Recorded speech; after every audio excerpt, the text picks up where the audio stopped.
দেখুন, আইনের রাস্তায় চলা ভালো, তবে পুলিশের চোখ বন্ধ থাকে।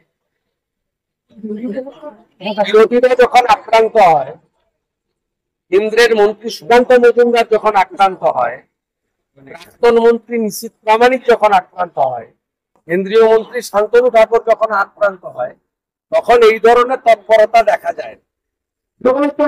একজন গবেষককে যে কায়দায় সমালোচনা অম্বিকেশ মহাপাত্র বা জঙ্গলমহলের শিলাবৃত্ত সময় থেকে চলছে। প্রতিবাদ করলে তাকে জেলে যেতে হবে। মমতা বন্দ্যোপাধ্যায়ের একমাত্র হাতিয়ার তার পুলিশ। আজকে দেখুন মানুষের কর্মসূচি হলো, সেদিনকে দেখেছেন আপনারা পুলিশের কর্মসূচি। নির্বাচন কমিশনকে আজকে সুপ্রিম কোর্ট নির্দেশ দিয়েছে এসআইআর যে নাম বাতিল হয়েছে তার তালিকা প্রকাশ করতে হবে, যেটা আগে নির্বাচন কমিশন না বলেছিল, করবে না। নির্বাচন কমিশনের সুপ্রিম কোর্ট বিহারের মামলাটা জানিয়ে এটা ভোটার লিস্ট তো ইলেকশন কমিশন সেই কারণেই ক্লেম এবং অবজেকশন চাইছেন।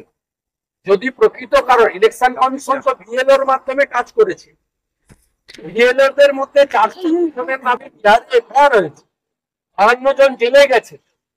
সেই কারণে ইলেকশন কমিশন চান প্রত্যেকটা স্থায়ী বাসিন্দা বা জীবিত লোকের নাম ভোটার লিস্টে থাকুক। তাই এই তালিকাটা ড্রাফট তালিকা।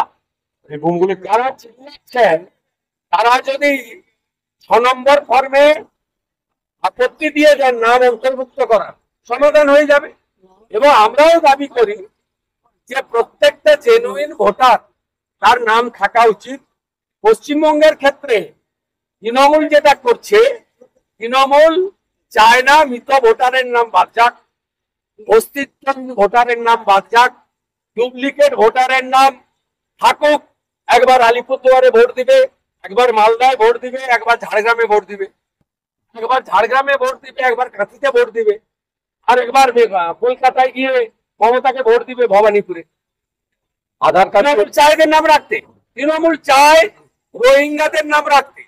আমরা ভারতীয়রা চাই রোহিঙ্গা মুক্ত ভোটার। তৃণমূল চায় বাংলাদেশি মুসলমানদের নাম রাখতে।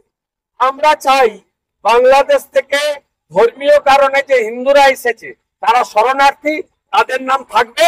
আর বাংলাদেশের মুসলমান যারা অনুপ্রবেশ করে এসেছে মমতার সৌজন্যে, কাঁটাতারের বেড়া নেই, জমি দেয়নি, তাদের নাম অবশ্যই বাদ যাবে। আধার কার্ড তো আধার কার্ডকে গ্রহণ করতে বলেছে, আধার কার্ডকে প্রমাণ হিসাবে গ্রহণ করতে বলেছে সুপ্রিম কোর্ট। আধার কার্ড আধার কার্ড তো যেটা নির্বাচন কমিশন আগে জানাচ্ছিল আধার কার্ড আমরা বৈধ হিসেবে নেব না। বিজেপিও বলছিল আধার কার্ডে প্রচুর জাল আছে। সুপ্রিম কোর্ট নির্দেশ দিয়েছে আধার কার্ডকে মানে বৈধ হিসেবে গ্রহণ করতে হবে নির্বাচন কমিশন। আধার কার্ড গ্রহণ করতে পারে, নাগরিকত্বের ক্ষেত্রে আধারই ফাইনাল নয়, এটাও বলেছে। যাদবপুরে মাওবাদী আছে তো আমি নিজেই প্রমাণ করে দিচ্ছি, মাওবাদী আছে মমতার জন্য। এই মাওবাদীরা ভোটের সময় নো ভোট টু বিজেপি করে, তার ফায়দা মমতা।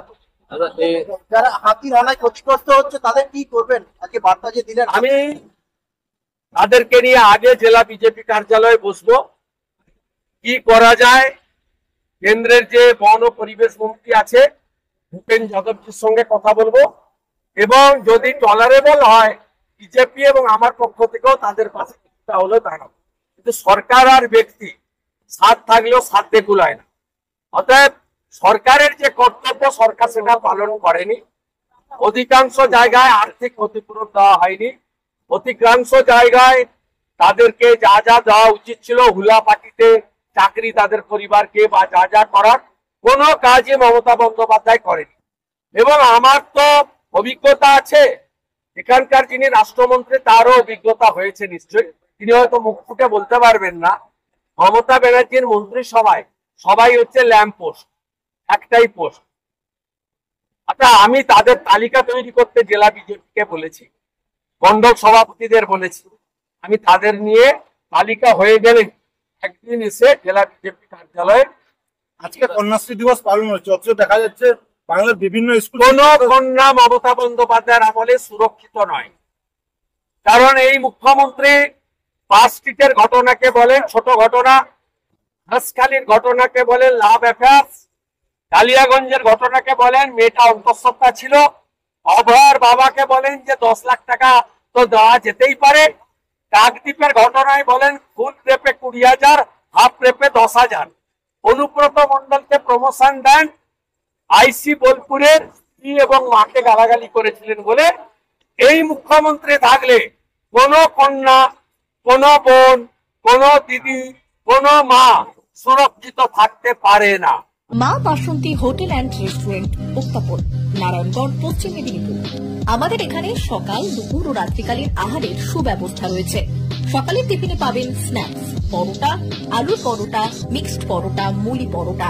দুপুরে খাবারে পাবেন সবজি ভাত, খাসি ও মুরগির মাংস, ইলিশ মাছের ভাপা, ভেটকির তেল ঝাল, চিংড়ির মালাইকারি, কাতলা মাছের ভাপা, এছাড়াও মশালা কোল্ড ড্রিঙ্কস, আইসক্রিম। রাতের খাবারে পেয়ে যাবেন তাওয়া রুটি, তন্দুরি রুটি, তড়কা, চিকেন তন্দুরি, চানা মশালা, চিকেন বাটার মশালা প্রভৃতি। সুলভ মূল্যে পরিচ্ছন্ন খাবারের একটাই ঠিকানা, মা বাসন্তী হোটেল অ্যান্ড রেস্টুরেন্ট, উত্তাপন, নারায়ণগঞ্জ, পশ্চিম মেদিনীপুর। বিশেষ দ্রষ্টব্য, আমাদের এখানে সকল অনুষ্ঠানের খাবারের অর্ডার নেওয়া হয়। এখানে পেয়ে যাবেন মা বাসন্তী মিষ্টান্ন ভান্ডার থেকে বিভিন্ন মিষ্টি। অনুষ্ঠানের জন্য মিষ্টি পাওয়া যায়। এছাড়াও কেক, নামি দামি কোম্পানির চকলেট পেতে চলে আসুন আমাদের দোকানে। প্রোপাইটার ঝন্টু গিরি। যোগাযোগ 9732543245।